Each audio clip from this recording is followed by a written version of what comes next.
Bienvenidos, les hablaré de algunos casos que consisten en analizar y realizar tres problemas. El primero que es National Bank, el segundo que es Bellow Medical Center y el tercero que es Terry Hansel. Y bueno, para comenzar con el caso, uno que dice cuando usted asumió el cargo como presidente de Century hace años, apenas se comenzaba el uso de las tarjetas de débito. Ya le gustaría actualizarse en cuanto al uso de esas tarjetas, y aquí es donde nos pide construir un intervalo de confianza del 95% de la proporción de clientes que la usan. Nos preguntan si es razonable concluir que más de la mitad de los clientes utiliza las tarjetas de débito con base en el intervalo de confianza, y redactar una breve explicación. A continuación estamos viendo cómo fue el progreso del problema 1, donde primero se filtró la cantidad de personas que utilizan las tarjetas de débito, en este caso 26, que tiene representado X y N, que es la cantidad de personas total de la muestra, y por lo tanto se nos pide sacar el de que es igual a la proporción. Entonces pues lo que se tiene que hacer es sustituir los valores en la fórmula. Como se puede ver, sustituir X por N, que es 26 sobre 70, y esto nos da un caso de un total de 0.43. Para poder seguir adelante con el problema, vamos a sustituir valores en la siguiente fórmula, y pues bueno, ya que se dieron los valores, esto nos da un intervalo de 0.55, 52, 61 es positivo, y un intervalo de 0.30, 47, 28 en el cual positivo. Y pues se llegó a la conclusión de que pues no es razonable concluir que la mitad de los clientes usa la tarjeta de débito, ya que solamente pues un 40% de estos la utilizan, y esto se debe a detener entre los valores del intervalo de confianza.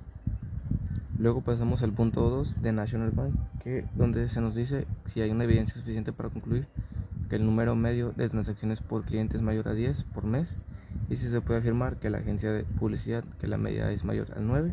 Y bueno, para empezar tendríamos que sacar el valor de t sustituyendo la fórmula x media, que es igual a 10.3 menos 1, que es igual a 10, que es la cantidad que se nos empieza a saber sobre s, que es la desviación estándar que antes se sacó, que es igual a 4.29, entre la raíz cuadrada de n, que es el valor total de la cantidad de datos que se tiene.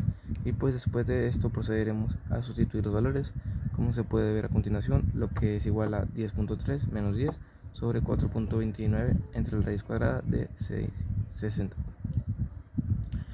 Y todo esto nos da un resultado del 0.54.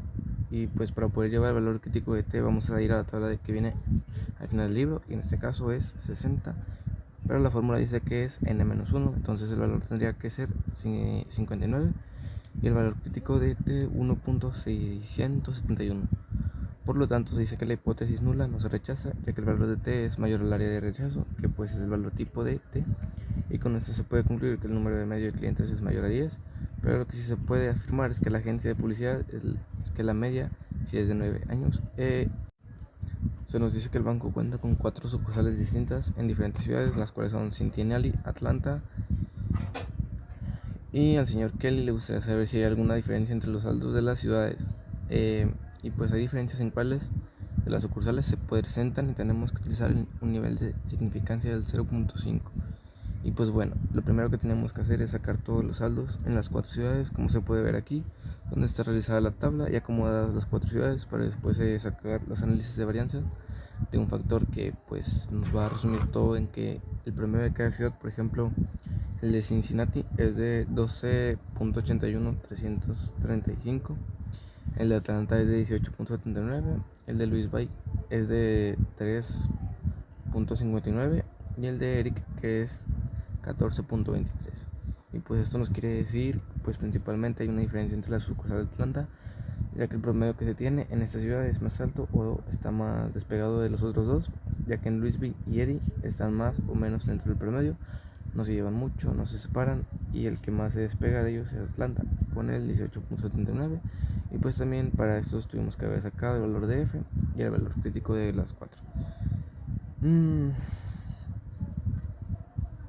El problema 4 también tiene interés en los cajeros automáticos del banco. ¿Hay alguna diferencia en el uso de los cajeros automáticos de las sucursales? Aquí pues lo primero que se hizo fue separar todos los datos de cada una de las ATM de cada ciudad y de cada banco que está en Atlanta, y con la ayuda de Excel, pues el análisis de datos de Excel utilizó el análisis de varianza de un factor y para cambiar el promedio, y lo que nos arrojó fue que se tiene un promedio de 9.37, de 11.39, de 10 y de 10. O sea, quiere decir que no hay diferencias en el uso de cajeros automáticos, ya que todos tienen muy claro el convenio, o sea, no hay diferencia de uno o de dos máximo, pero ya analizando lo de la varianza nos damos cuenta de que los primeros 3 o 4 tienen la misma varianza, pero tienen una varianza muy distinta. ¿Qué quiere decir esto? Se puede decir aquí, puede tener un día que lo visitamos, es decir, 2 personas, pero el siguiente puede tener 14 o 18.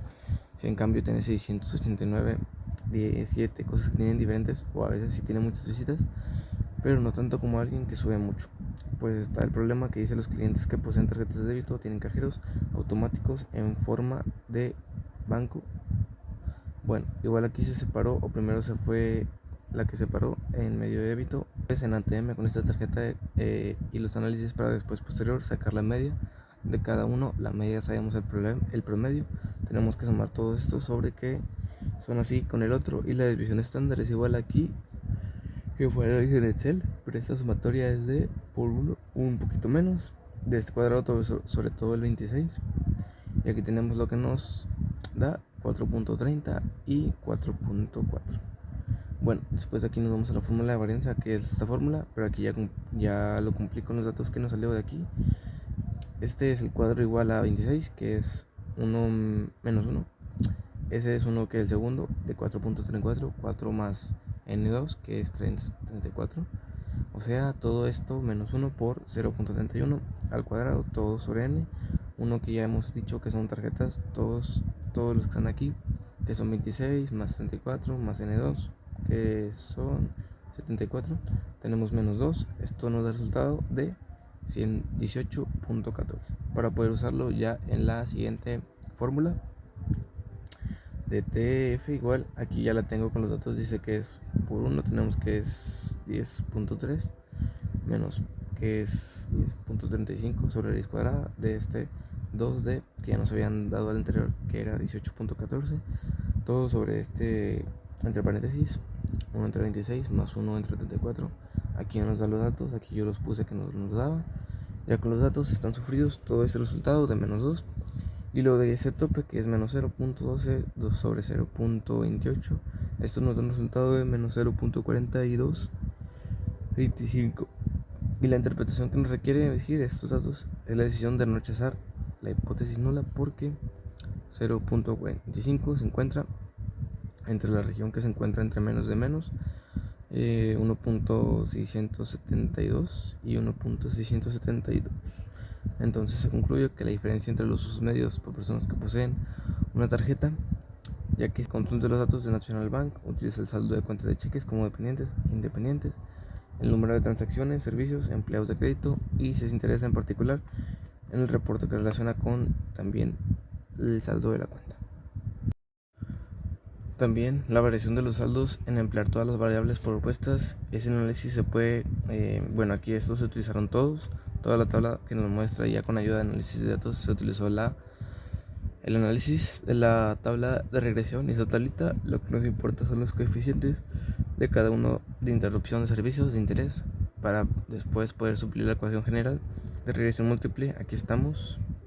Si aquí está esta intersección, pues equivale a 6.70, 4.92 más de 1, que equivale a 90.47, y así sucesivamente. Pero esto ya yo lo tengo aquí con los siguientes datos, o sea, porque 1, 2, 1, 2, 3, con estos datos por 1 sería, por decir, 10% de 840 y 1. Y aquí está con el ejemplo que se explica de la variación del saldo de las cuentas. En 800 se tomó el valor de 4, que es 0 por 4, que esto obtuvimos un resultado estimado de 13.57, es decir, 179.92 más 90.47, por otro más de 9.99, es decir, 2 por 4 más 171.02 por 0 más 218.83 por 1 da esto, da 1357, y el saldo que aparece aquí es de 1326. Lo que tienen 189, si con estos datos el valor real es de 126, como decía, que tenemos nuestra regresión y un error de 169, y por lo tanto sería el paso 2. Que nos dice la señora gerente en el Centro de Atención de Emergencias de Belgrado Medical Center: una de las responsabilidades es tener enfermeras suficientes para que se atienda con prontitud a los pacientes. Es muy estresante para sus pacientes esperar mucho para recibir atención de emergencia, aunque sus necesidades no sean debido a muerte. La señora debe reunir información siguiente respecto al número de pacientes durante las últimas semanas. El centro no atiende fines de semana. Pregunta: da la impresión de que hay algunas diferencias en el número de pacientes atendidos el final de la semana. Si hay diferencias, ¿cuáles días parecen ser los más ocupados? Bueno, yo lo primero que hice fue filtrar la información que había en la tabla. Esto lo hice con ordenar y filtrar, y puse filtro, y gracias a esto ponía el lunes y te aparecía nada más los días lunes en la tabla. El lunes el número de pacientes, y con eso hice otra tabla organizándolos por día de la semana. Después lo que se hace es unos análisis de datos en donde se vienen datos en Excel y se selecciona esta tabla de lunes a viernes con los números de pacientes, y pues se pone en esta tabla, se selecciona otro número de celdas y al dar a aceptar aparecen estas dos tablas, que es un resumen. Este análisis de variancia es de un tipo y pues nos dice los días de la semana, la cuenta, la suma, el promedio, la variancia, y aquí en esta tabla nos viene el origen de las variaciones: suma de cuadrados, grados de libertad, promedio de los cuadrados, la F y la probabilidad, el valor crítico para F. Bueno, lo que nos pide el problema es que si hay diferencia entre los días y qué días hay más pacientes. Entonces yo lo tomé en cuenta. Aquí en esta tabla fue el promedio. Aquí no sé si se ve entre todos, resalta el lunes y el viernes porque tiene mayor cantidad que los otros 3 días. Y bueno, yo puse en la breve explicación que me quiero dar. La pregunta es si se encuentra una diferencia entre todos los días de la semana, y de martes a jueves mantienen un promedio de 25-27, que es como se ve en la tabla. El 25 el jueves, miércoles 26.25 y el martes 27, y haciendo que destaquen los lunes y viernes. El lunes tiene un promedio de 36.75 y el viernes de 33.70. Esto nos dice que ambos días son los más ocupados, pero sobre todo el lunes, con una diferencia de 3 pacientes. Bueno, eso es todo por el caso. Para empezar el caso 3, vamos a ir directamente por lo que nos importa, que es la profecía que tiene interés en determinar los puntos adecuados por entrega. Y para investigar hizo una muestra aleatoria de 50 entregas de pacientes, donde los datos consideran serán la preparación, la entrega, la variable dependiente del costo. Una vez más vamos a captar todos los datos y la muestra aleatoria de una tabla para poder ponerlas más ordenadas. Después de eso hice un análisis de variancia o una ANOVA por el 95% de nivel de confianza. Una vez hecho esto, me fijo cuál de mis 3 opciones de la preparación, entre comillas, tiene bajo del 0.5, ya que como aquí puse situ 1.05 para saber existen una o más variables que mueven el sistema. La única que cumple aquí son las millas. Entonces vamos a considerar solamente esta variable dependiente, ya que es realmente la que afecta directamente el costo. Después agarramos solamente los datos de las millas y sacamos otra vez estas tablas. Un análisis de variancia que dice que formulamos la ecuación de regresión lineal múltiple que describe las relaciones del costo entre la variable que afecta el costo. En este caso eran las millas. Una vez aquí generadas las tablas, nos vamos directamente aquí porque es el que nos dice que por cada milla, esto es lo que digamos que por cada costo eso se multiplica, ya que eso realmente es lo que afecta en el precio final. Esto es lo que va a influir, y una vez sacadas todos estos datos de las tablas, nos vamos a las preguntas del caso. Entonces vamos con la primera pregunta. ¿Estas 3 variables explican una cantidad razonable de la variación de la variable dependiente? No, ya que como vimos anteriormente, la única que cumplió con este requisito fueron las millas, entonces no las 3 variables, fueron las que van relacionadas con el costo. Y luego, la siguiente era estimar la entrega de un equipo cuya preparación tarda 10 minutos, 30 minutos de entrega y debe recorrer una distancia de 14 millas. Así como anteriormente, solo vamos a considerar las millas, entonces esto lo vamos a multiplicar por el costo que teníamos, que era y este es el resultado de todo lo anterior.